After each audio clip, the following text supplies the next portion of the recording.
Hello everyone, welcome back to another episode of r/Malicious Compliance. In today's episode, physics teacher demands we plot the graph as we go despite not knowing the range of values up front. Okay then, would be a shame if we deliberately chose an incorrect scale to make our point.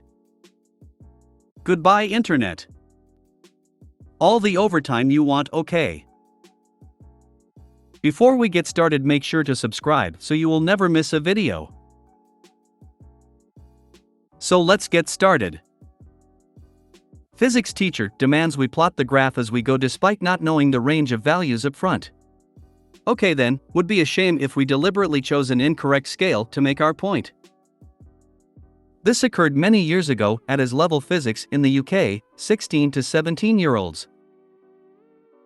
I can't remember the exact experiment, but it was something like demonstrating the Young's modulus. Basically, you were expecting a straight line until a point whereby the material yields and strains much further than expected by Hooke's law. So we've been asked to get on with the experiment, and like sensible students, we are all taking our measurements and noting them down. Then once we have our results and know the highest and lowest value for each axis, we can choose a sensible scale and draw the graph at a suitable size. We also aren't exactly sure where the yield strength is, so don't know how much stress we'll have to apply to demonstrate the experiment. However, midway through our experiment, our physics teacher angrily asks us why we aren't plotting any graphs. I explain that we are taking our measurements first so we know what scale to draw the graph at. This is not an acceptable answer. No, apparently we need to draw the graph as we take measurements, because this will allow us to spot any errors earlier during the experiment rather than afterwards. This is a bizarre argument, in my opinion. Well, you are the teacher, I guess we'll have to comply. So then myself and most of the rest of the class immediately start plotting what data we have, but with clearly not enough space to accompany the entire experiment. Eventually we run into the edge of the paper. Sir, what do you want us to do now?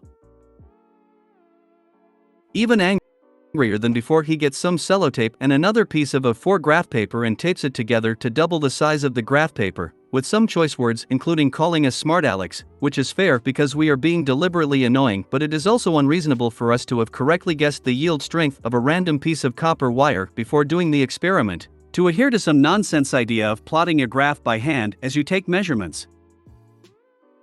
Realizing what is about to happen, most of the class start laughing. Someone else also requests extra graph paper, and then another, and then another. I think pretty much the entire class requests a second bit of paper. Of course, 2 pieces of graph paper stuck together isn't enough, we need more. The teacher had to run to supplies to get another set of graph paper, not happily mind you. I think eventually I needed a 2x3 of A4 graph paper stuck together to make my comically large graph, most of the rest of the class with similar results. There were also other issues like our 30 cm rulers not being long enough to draw the Hooke's law part of the graph ECT. Which of course we made the teacher aware of. Eventually, the teacher, thoroughly pissed off at this point, is just standing silently at the front of the classroom. I bet you think you are all so funny, don't you? Before storming out the classroom early. Yes sir, we thought we were hilarious and your rule ridiculous as demonstrated. Funnily enough, he dropped it the next time we did an experiment. In the years after this incident, many of us went on to get degrees in physics and several of us are practicing scientists. We had a reunion recently where we recounted some of the incidents we had with this particular teacher, including this one. None of us can see any reason why he came up with that particular rule. We can only assume he misinterpreted something on the syllabus, or was just trying to exert control. You could have gone the other way and set your scale 0 to 10 billion and crammed all your data into one small corner. I actually did something very similar in a similar situation. I chose a scale that was large on purpose to be able to plot all the points, and wound up with a very small plot because of it. If I recall correctly, the teacher wasn't happy because she couldn't tell from the graph if I had plotted the points correctly, but I didn't get marked off for it. Everything's a singularity if you chose a sufficiently large scale, I guess. Experiment in plotting unknown ranges of values, perfectly executed. Right? For a good science teacher, this would be an excellent teachable moment. A good teacher would have learned from the students and admitted a mistake as a learning experience. A math teacher I know gives extra credit to students who find her mistakes. Oh, super nicely done, you were of course correct that plotting as you went along is a poor idea as you have no idea of the range. Unless you're doing it on a computer, then Excel can auto-range the graph as it goes. Nice to take a bit of smug out of teacher now and then. This is worse than just a bad teacher, they're a bad scientist, literally telling their students to make the data fit the expected outcome. As soon as I saw Young's modulus, this unlocked a memory of playing with little wooden cars, a big pile of pennies, and an array of stretchy plastic/elastic, soon to become an elastic, bands. Your teacher led you to conclude via the scientific method the superior approach for recording the experiment results. What a great teacher! Even all these years later, you still remember the lesson, ha ha ha. I did this too. My A-level physics teacher didn't specify units, so I answered a question about speed in furlongs per fortnight. Although I love the malicious compliance part, it's an unwritten rule that you should use SI units unless otherwise specified. I'm concerned about a teacher that gets so angry that he storms out of a classroom. Maybe AS level isn't what I'm thinking it is? Makes you wonder if he wasn't doing something right. Not only was it a memorable lesson all these years later, but having many of you in a single high school class going on to get degrees in physics and become scientists is an incredible statistical anomaly. Did you also take the values on the return back to no load? To show that it had been permanently deformed. If I remember correctly, yes, although I may be getting mixed up with a somewhat similar hysteresis experiment. Goodbye, Internet. My malicious compliance story. At my last job, my main duty was the IT manager for the entire location, among other duties. I had been there for 3.5 years at that point, and as I was trusted by everyone, if I had something important to say, people listened. During COVID, while other departments' budgets were getting slashed and employees were getting laid off, I was able to replace a lot of our aging IT infrastructure. At the beginning of my last year there, the owner hires a young, I only tell the truth, even though you won't like it, narcissist as his second in charge. He hired this bonehead as his successor to run this location, while the owner would focus on opening up a second. In the first 3 months, Bonehead pisses off everyone, to the point where 15 people from various positions leave the company to find another job. This is during the pandemic, where a lot of people were thankful they had a job, and 15 people were like, I'm going to risk finding another job in the middle of a pandemic rather than stay here. He was that bad. As Bonehead started to piss off our customer base and our sales started to suffer, we switched over to cost-cutting mode. The owner had largely checked out at this point. So, long-time vendors were replaced with friends and family of Bonehead, services were downgraded or cut, pay plans for the sales department were jacked with, which further eroded the morale of the workforce. One day Bonehead comes to me and tells me to stop doing safety checks and maintenance repair on our products so sales could post larger sales grosses. I loudly objected and went to the owner. As the owner is always happy to hear something about making more money, he threw his support behind Bonehead's idea. A few months of this goes by, and after he fired one of my employees on my birthday because he refused to give Bonehead access to server room. It was restricted to me, owner and my employee. I knew it was time to go. I find a new job, put in my 2 weeks, of course Bonehead stops my direct deposit on payday. The day after I put my 2 weeks in, I decide it isn't worth working the extra 2 weeks and inform they I am out of there, while filing with the state over my wages being withheld. As I am walking out the door, Bonehead reminds me I am no longer an employee of the company and not to get involved with the company's affairs, and possible legal repercussions if I say anything negative about the company. My new job pays more, less hours, less stress. Fast forward to this Monday, I get a call from my local internet provider. They tell me my internet service bill has gone unpaid for the last 6 months, and will get cut off if I don't pay immediately. I log in and see my account is paid. So after a few back and forth I find out I am still the point of contact for my last job's account on their internet service.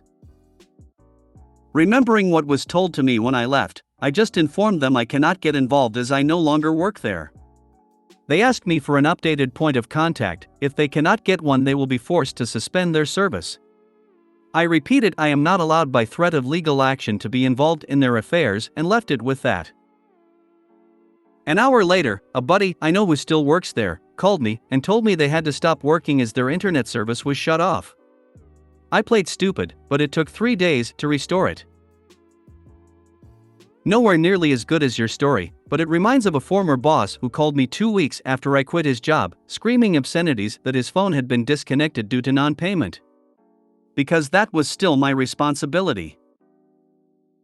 I got laid off by a job I'd held for over 5 years in AP, and I was the only one who processed the daily check run for the vendors. 2 days after my layoff, I got a frantic call from a former coworker who was being thrown to the wolves for not knowing how to run the check signing machine. I said I was sorry, but I couldn't help. An hour later, I got a call from my former manager insisting I had to troubleshoot the problem for them. I said sure. My consult rate was $50 an hour and a 2-hour minimum. He hung up on me. You lowballed yourself. There should be a couple more zeros on that consulting fee. Not as epic as wiping out internet access for a whole company, but my friend, we'll call her Samantha, who works as an accountant, was told that she would be stepping down to a lower position and lower pay so that the boss's daughter could replace her, and that she would be responsible for training the daughter, who not only had no accounting qualifications, but had never even held so much as a fast food or retail job.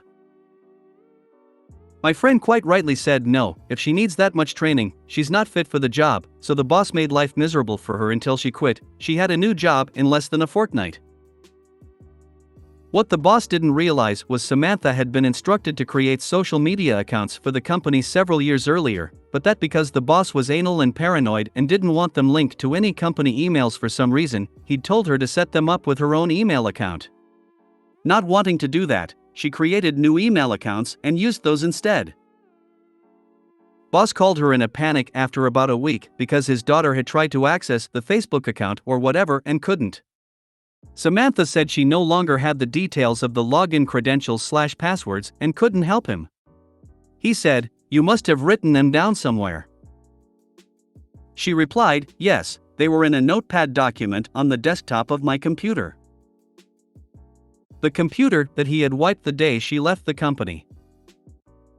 You did everything right. Nice story.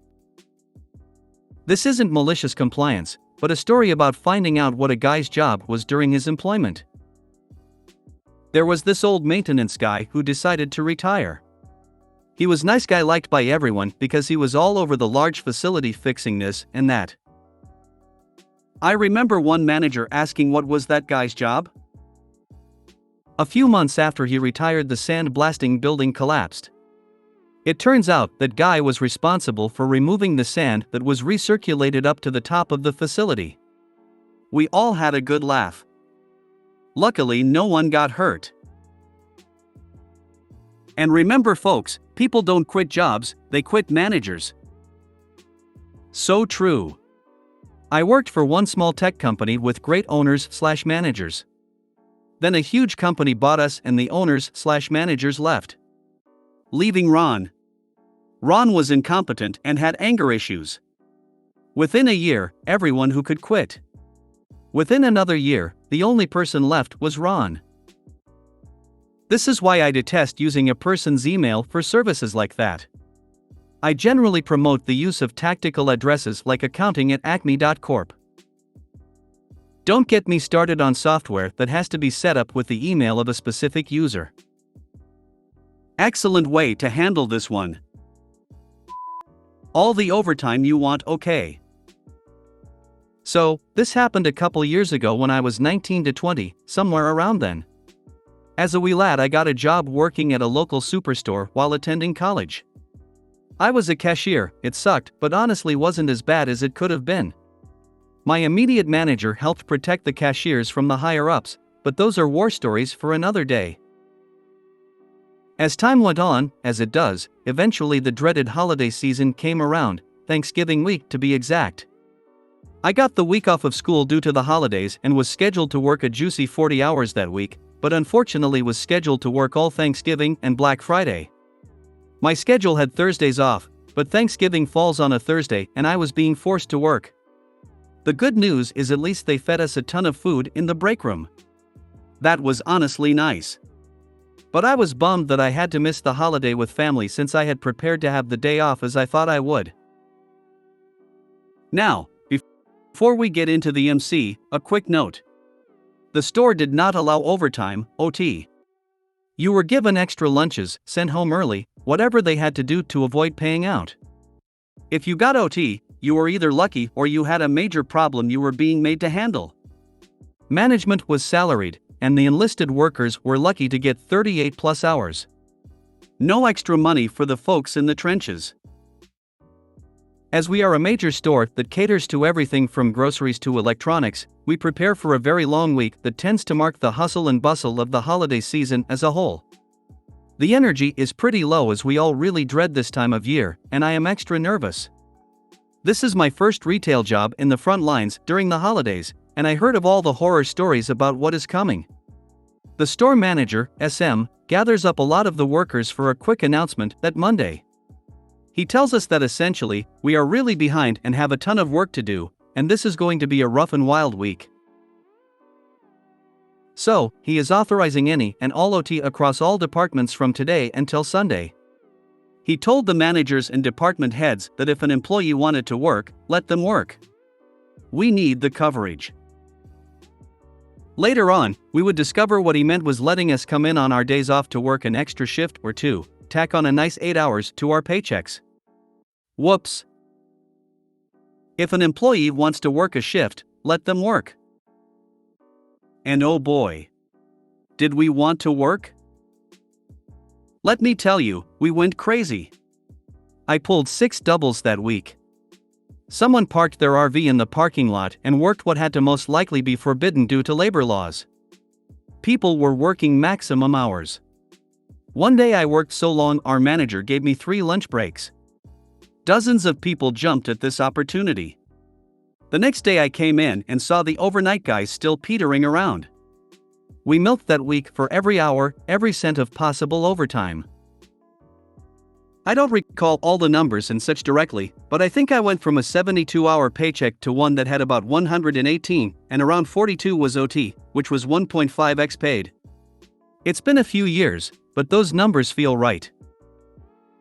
Also, if you work on Thanksgiving, you are given a single-use 25% off coupon to use in the store on one big order.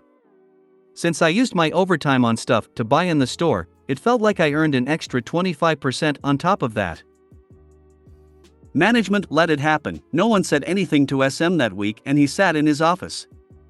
It was 2 days after that week that some corporate suits showed up and gave him a verbal beating when they realized he blatantly authorized that. I think early on he realized his mistake, but the die was cast, and truth be told we did need to get the work done. All that OT and we barely were ready for the open door on Black Friday. He was mad, shouted at a couple managers after he got yelled at asking why they let us work so much, but they just shrugged. If an employee wants to work a shift, let them. It was immediately dropped, and was clear it would never be allowed again, and policy will remain as it was. I bought a T.V, a month plus of groceries, Christmas gifts for everyone, a new car battery, 2 new tires, and some random things here and there for myself. It was worth it. I'd do it again in a heartbeat. I mean, give the guy a medal. He got the store ready. And with all the holidays, I can't imagine they lost money. And the overtime earnings were spent in store. Win-win. A part of me wonders if he decided to bite the bullet and take one for the team in an effort to help the store.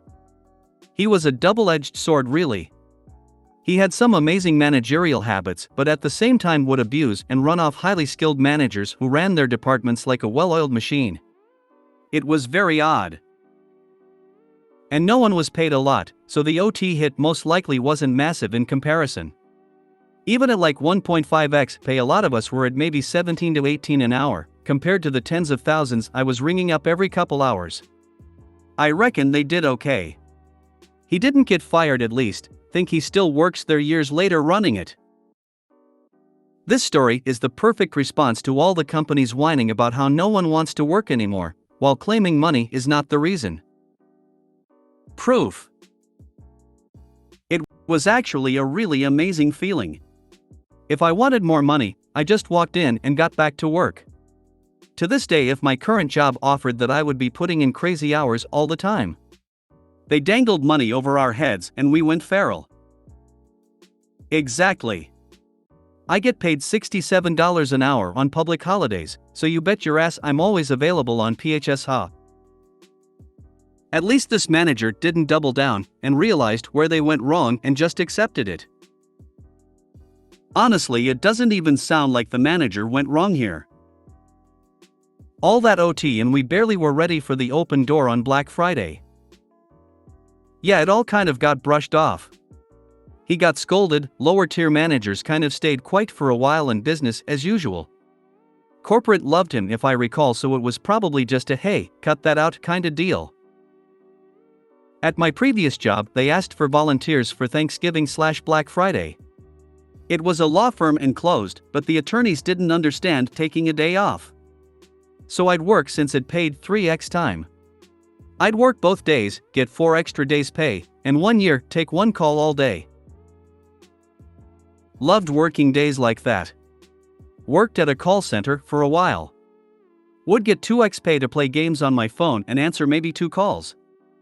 3x pay, I'd be polishing the office walls, lol. I want to know more about the guy who parked their RV. That dude was a wild card. I never really knew him.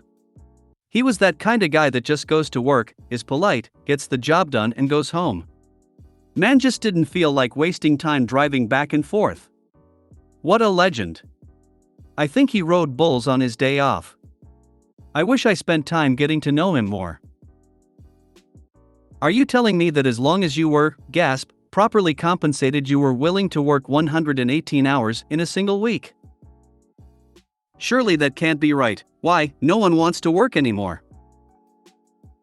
Wouldn't say properly compensated, plus the 118 hours included the previous 30 from the previous week that appeared on the paycheck. But yes.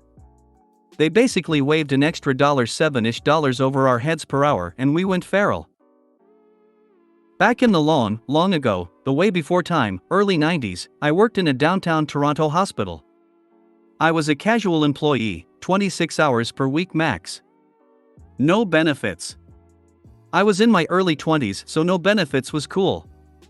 Anything over 26 hours was time and a half. Except 3 magic days. Xmas, New Year's Day and Labor Day. Double time and a half on those 3 blessed days. $44.00 C80 /hour. Early 90s money. I was 21 and single. Everyone wanted those days off and I was only too happy to work them. Oh, the sweet double time and a half. OT with whipped cream and sprinkles with a cherry on top. Shame you couldn't even afford a full set of 4 tires with the OT. That store really paid you pennies/s. Man, tires are stupid expensive. I make 3x an hour what I made working there and still would probably only buy 2 to replace the most worn ones, lol. You work in a holiday, you receive a 25% coupon.